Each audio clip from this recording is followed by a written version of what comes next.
EPAWA meteorologist Bobby Marchich with your outlook for October 30th, 2025. The Thursday video forecast is proudly sponsored by Kleckner & Sons Appliances. Family-owned and operated, Kleckner & Sons have been serving the greater Lehigh Valley region since 1945. Kleckner & Sons are here to serve your appliance needs at two convenient locations in the Lehigh Valley, 2177 MacArthur Road in Whitehall and 575 Chestnut Street in Emmaus. The leader in sales and service prides itself on providing outstanding continuous customer service from the moment the customer steps through the door. Kleckner's provides a wide range of name brand appliances and parts to target all of your appliance needs. They also offer professional delivery and installation options as well as repair services performed by in-house qualified technicians. From kitchen renovations to small specialty appliances to a new laundry repair, Kleckner's has you covered. For more information or inquiries, please contact one of their showroom locations or check out their website at klecknerandsons.com or give them a call at the phone number above me here in the video, 610-433-4202. Experience a small business difference for yourself. Shop at Kleckner & Sons Appliances, proud sponsor of the Thursday video forecast. Many of you are waking up to rain this morning. Just periods of rain that are going to be taking place this morning. We're going to have some heavier rain move through, mainly during the afternoon and maybe early evening in our northern areas, but actually the whole area will get that heavy rain moving through at some point, but it might linger into the evening in our northern areas. But there is going to be a steady soaker today. It's much needed rainfall started last night, overnight, and that will continue to accumulate today as this low pressure is now in the, this is early this morning at 6 a.m., and you can see it's out here in West Virginia. It is going to eventually transfer to a coastal low, but that's not until it's past our latitude, so that doesn't really affect anything for us, but it will for New England. We are going to get this, these heavier bands moving off mainly eastern Pennsylvania and New Jersey here as we get out through the course of today. But once we get to the evening hours, it's going to start tapering to showers and then taper off from southwest to northeast throughout the course of the evening. So let's get over the NAM high-res future simulated radar. Starting us off at 6 a.m., you're going to see some periods of rain across the region, and then that will continue throughout the morning. You see this heavier band that's going to move in during the afternoon. This is looking at noon, and watch as we move this forward, and you see there's some heavier rain shown across a good part of the area here as moving from southwest to northeast during the course of the afternoon. And you got the yellows and reds on there. That means you're going to be pretty heavy at that point. And then once we get to mid-afternoon, we get this band moves up to the north and east, and then we have some residual showers that are going to continue for a while. And again, that's going to go through the evening hours. This is 11 p.m., and when you get north of 78, it's going to continue. South of 78, it shuts off.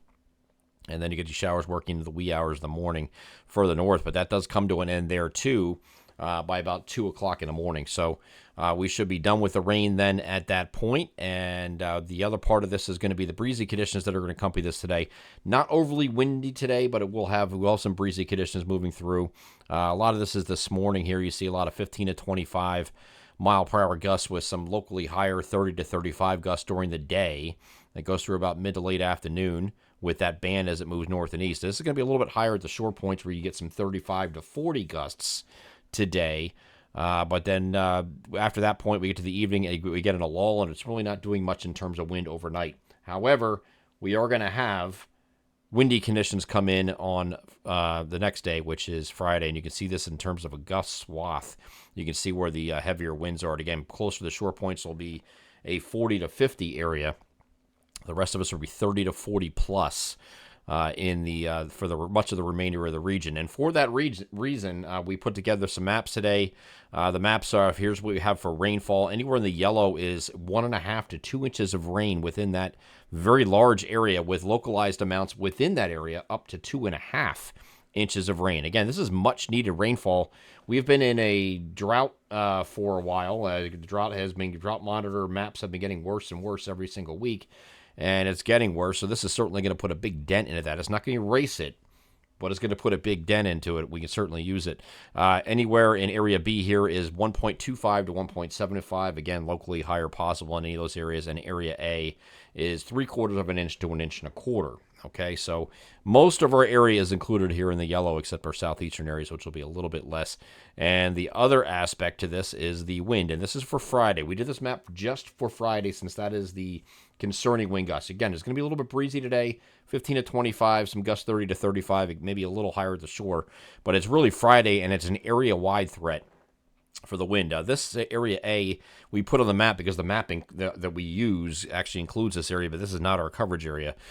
So all of our area here is in the lighter orange color here. There's a light orange and a dark orange. So area B, the lighter orange here, is 25 to 35 mile per hour common gusts throughout the day, with peak gusts as high as 40 to 45 miles per hour, and that's going to be during the day on Friday. And then area C, following areas of elevation here for the interior, and then along the shore points, is 30 to 40 mile per hour common gusts, with peak gusts that are 45 to 50 miles per hour in some of those spots. So it will be a very windy day on Friday. It's going to be dry for the trick-or-treaters, but it's not going to be the best experience outside, especially with the lawn decorations being Halloween and whatnot. Unfortunately, it's going to be, if it was this is going to occur on November 1st instead, and it was Halloween morning, you could run out there the day after Halloween once it's done and trick-or-treating is done and things like that. You can run out and take out all the decorations real quick to save them.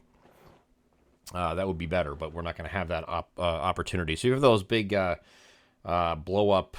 A lot of people use them for Christmas, but now they're using them for Halloween too. The big lawn blow up things; those aren't going to last very long. Not in these winds here on Friday. So you might want to consider deflating them until we get to the evening, at least until the wind calms down a little bit. But it's still going to be breezy in the evening on Friday as well. And once again, it's going to be dry on Friday, but this is mainly a pressure gradient deal. You see how tightly these isobars here on Friday are, and that's what's really leading to this really strong wind wrapping around this low pressure. But the isobars are very close together, and that is a channeling wind effect, and that's why you get the higher wind gusts. For the weekend, we are looking at dry conditions both Saturday and Sunday, and both days mix of sun and clouds, temperatures in the mid to upper 50s. So back to where we have been for the last couple days. There is a system that we had something in there on Monday. We took it out, though. We had a chance for showers Monday. That is no longer the case. We're going to have a cold front approaching the region here late Monday into early Tuesday, but you see what it's doing? It's keeping all the precipitation closer to the area of best forcing, which is up here where the low pressure is driving it, and the cold front's back here like this. And there's the low right there. But closer to that area, low pressure and the best forcing is where the precipitation is. It doesn't have much of anything in our area except maybe near the Pennsylvania-New York border, but even there would be more of a nuisance thing. The rest of us are looking at a dry frontal passage, so it will next week as Sunday, Saturday, Sunday are both mid to upper 50s. We get in the upper 50s to near 60 on Monday and Tuesday, maybe even low 60s in our southeastern areas ahead of this, and then we go back down to where we'll be this weekend next Wednesday. But we're looking like Monday, Tuesday, Wednesday are partly to mostly sunny skies all 3 days, and no chance for rain at this point. I'm EPAWA meteorologist Bobby Martich. That is your outlook for October 30th, 2025. Have a great Thursday.